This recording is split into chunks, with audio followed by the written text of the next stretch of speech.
the rootless ones, the gilded cage in the fields below.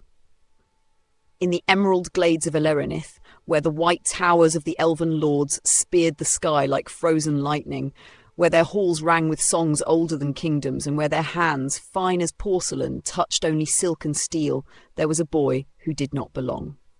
Ladros Silvaniel, heir to the Westwind estate, son of Lord Sildorian and Lady Elowyn, was meant for greater things. His elders wove his future like a tapestry of gold and starlight, a match to strengthen ties with the Everdorns, a place on the High Council, and a lifetime of honeyed duty.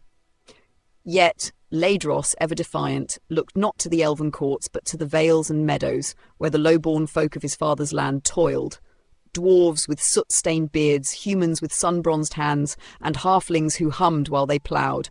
It was there, in the shade of the barley fields and along the bubbling brooks, that Ladros found a second home. They were young when they met. Tamar, the blacksmith's daughter, with hair like burning embers and laughter that made even weary men grin. Fendrick, a dwarf with calloused hands and a voice rough as gravel but warm as mead. And Waylin, the barefoot halfling with a knack for mischief and a heart bigger than his small frame allowed. They played in the dirt, they carved their names into tree trunks, they searched for bugs, they stole apples from orchards and swore oaths beneath the summer moon. And among them, unseen and unspoken at first, was Isilvaeth, Ledros's second cousin.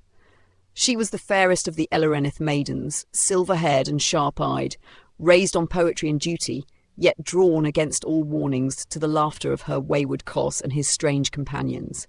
In secret, she followed them into the world below the towers, where no elves dared go, and in secret she deeply loved Tamar, and she, also in secret, did the same. But secrets are fragile things. The poison of blood and custom. The whispers started when Ledros was seen too often among the lesser folk.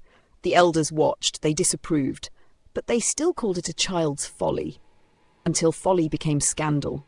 One night, at a midsummer gathering of elves and nobles, a drunken young lord, one who had long resented Ladros for his charm and defiance, called him a mud-lover before the court. Ladros struck him, split his lip, and was called to account before his father. "You shame us," Lord Sildorian said. "You shame yourself," Ladros answered. The punishment was swift.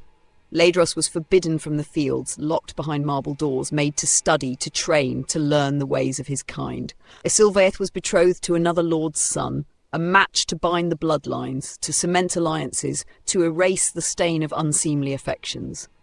Tamar, Fendrick and Waylin waited.